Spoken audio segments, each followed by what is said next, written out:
Welcome to the Thrive Mindset Podcast, where manifesting your dreams isn't magic, it's momentum.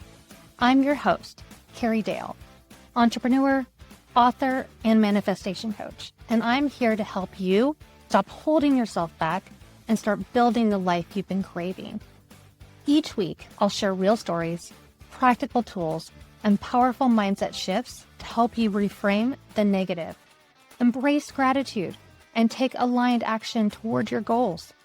If you're ready to up-level your life, your relationships, your success, then this is your place. Let's dive in.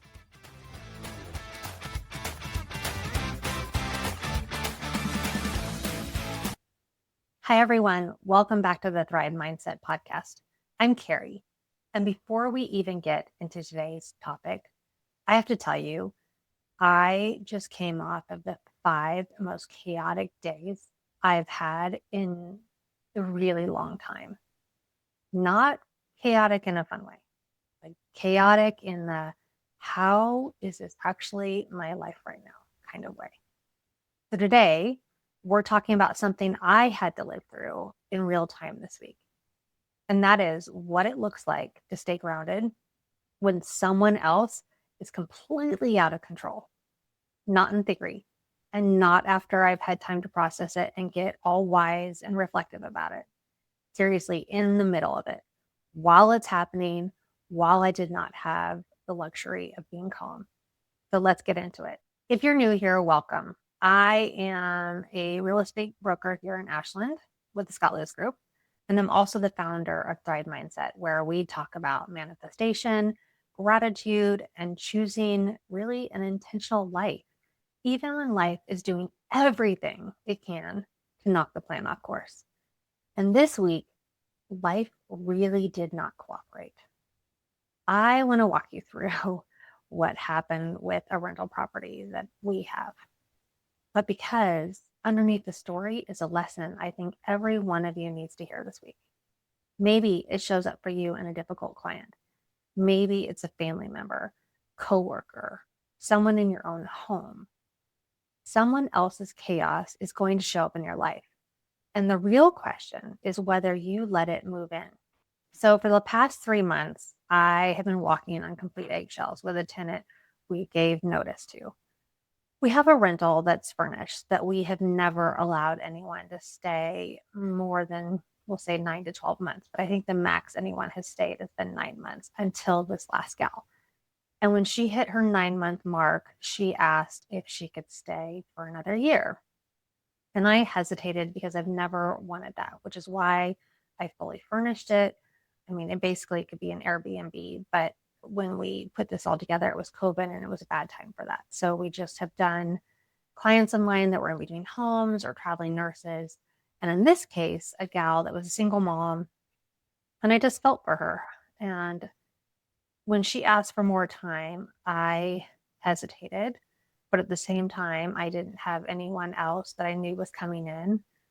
And it just worked. She always paid her rent on time. And I knew she wasn't the cleanest. I knew she wasn't perfect. Then as time went on, we just realized that she was doing whatever she wanted to do and not respecting our boundaries, like running a business out of our home, which was not allowed, and avoiding paying gas bills by turning the heat off in the house and plugging in space heaters. And that way the bill went to us because we paid for the electricity.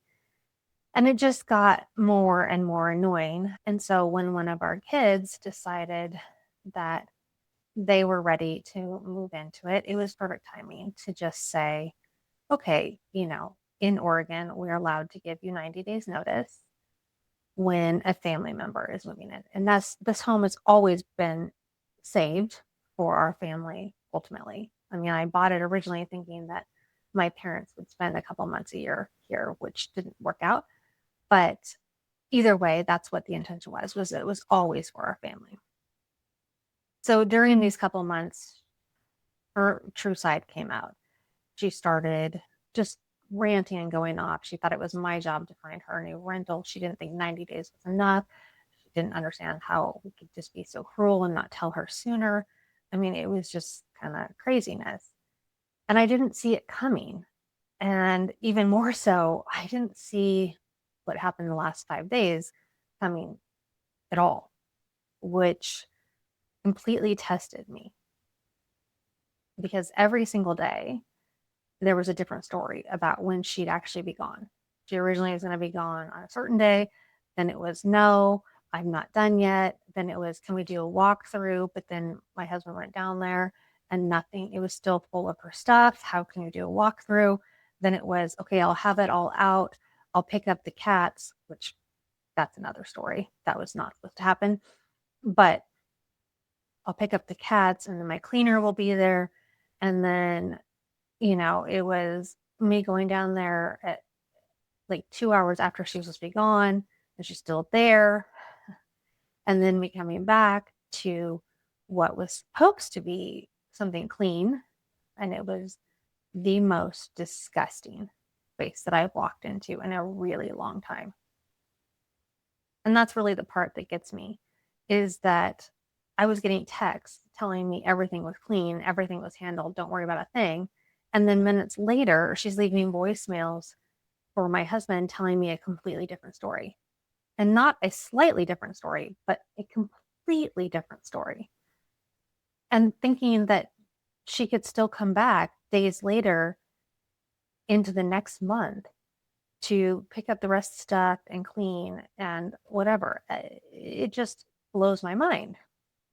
And I didn't fully understand how both of these things were being said by the same person within minutes of each other.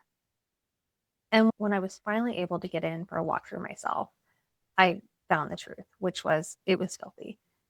Sure, I actually think she had cleaned the bathroom, which was nice, but there was food all over the floors, on the counters, in drawers, all over the refrigerator, which was new within like the last month and a half.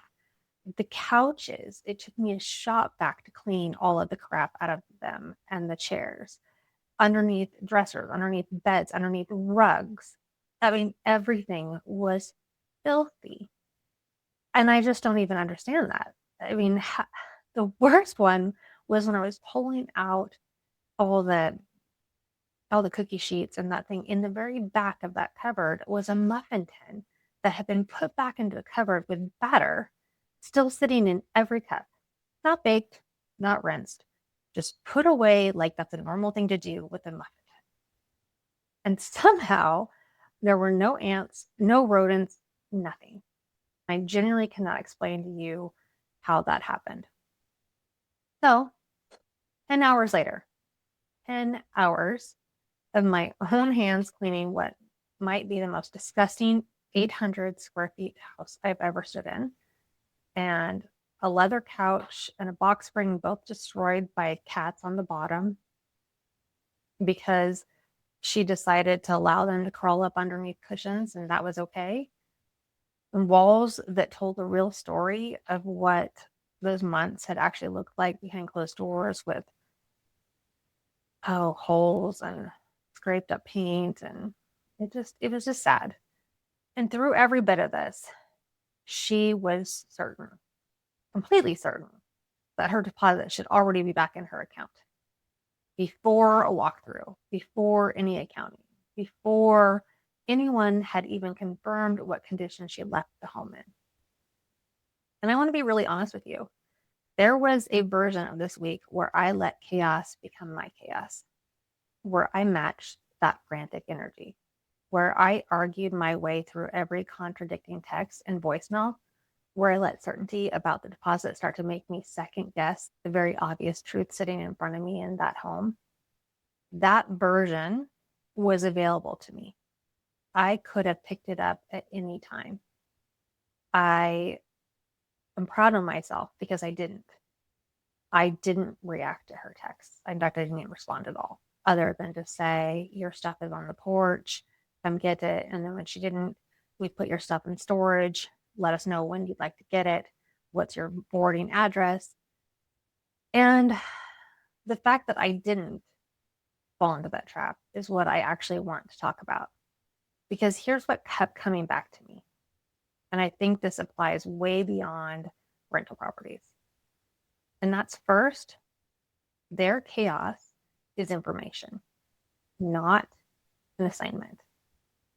So when someone hands you constant unpredictability, shifting stories, urgency that changes by the hour, that is telling you something about them. It's not telling you what you're now required to do. You are not obligated to solve it, to match it, or to carry it just because it landed in your inbox. You're allowed to receive that information and set it down. Second, peace is not debt that you owe someone who's lost theirs. Let me say that again. Peace is not a debt you owe someone who lost theirs.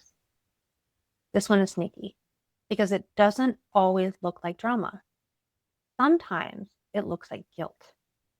Sometimes it looks like over-explaining yourself to someone who never actually listened. Sometimes it looks like rushing to smooth some things over just because someone else is spun up and uncomfortable to sit next to that. But you didn't take on debt just because you were standing near someone's meltdown. Their peace, or lack of it, was never yours to fund. Third, the truth doesn't need their agreement to be true. She could believe loudly and completely that she deserved that deposit back immediately. Her believing it didn't change the actual state of the home. I didn't need her to agree with my walkthrough for the walkthrough to be accurate. And in your life, you don't need someone else's approval, their apology, or even their acknowledgement for your reality to be real. You're allowed to know what's true and move forward accordingly, agreement or not. This episode of the Thrive Mindset podcast is brought to you by the Scott Lewis Group at John L. Scott Real Estate. Buying or selling a home is more than just a transaction. It's your move. It's your next chapter. And we're here to make sure that your move is remarkable. We know this market inside and out, and we care deeply about helping you find more than just a house. We want you to find the place where your life truly thrives. Whether you're stepping into your first home, upgrading to something new, or starting something fresh, you deserve more than ordinary. With the Scott Lewis Group, it's your move. Let's make it remarkable. So let's bring it back to manifestation for a second, because this is the piece I really want to land with you. Your energy is currency. It is the thing you're actually working with when you're trying to call in everything: a goal, a level of income, a relationship, a calmer version of life. And every single time you hand your energy over to manage someone else's storm, you're spending currency you needed for your own life. You cannot pour into what you're building while you're constantly bailing water out on someone else's boat that they keep poking holes into. So protect your peace. Protecting your peace isn't selfish. It's resourcing. It's you keeping the fuel in your tank for the life you are actually trying to create.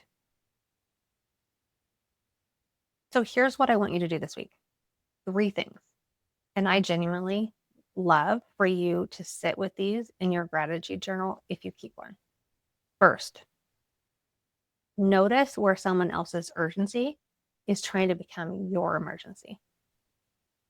It'll usually show up like this tightness in your chest, or a text you feel like you need to answer immediately. But pause before you respond.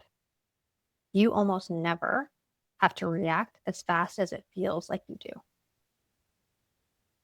Second, ask yourself this question before you overgive in any situation. Whose peace am I actually responsible for right now? Sometimes the honest answer is just your own. And sometimes it is another person, but normally it's about you. You're responsible for your own peace, no one else's. And third, write down one place in your life where you've been keeping the peace for someone else at the cost of your own. Just naming it is usually the first crack in that pattern. And if you want a phrase to carry with you this week, try this one. I can care about you without carrying this for you. Let's say that again. I can care about you without carrying this for you. Say that one to yourself as many times as you need. All right, that's what I've got for you this week. A ridiculous, exhausting muffin tin of a week that taught me something I think I needed to relearn. And if this episode landed for you, I would love it if you would subscribe and leave a quick review and share it with a friend. And if it genuinely helps you, let me know. Come find me on Instagram and TikTok. I'd love to know which of these 3 lessons hit hardest for you. And until next time, protect your peace like it's an asset it actually is, because it is. And above all else, remember, I believe it, and you can manifest the life of your dreams.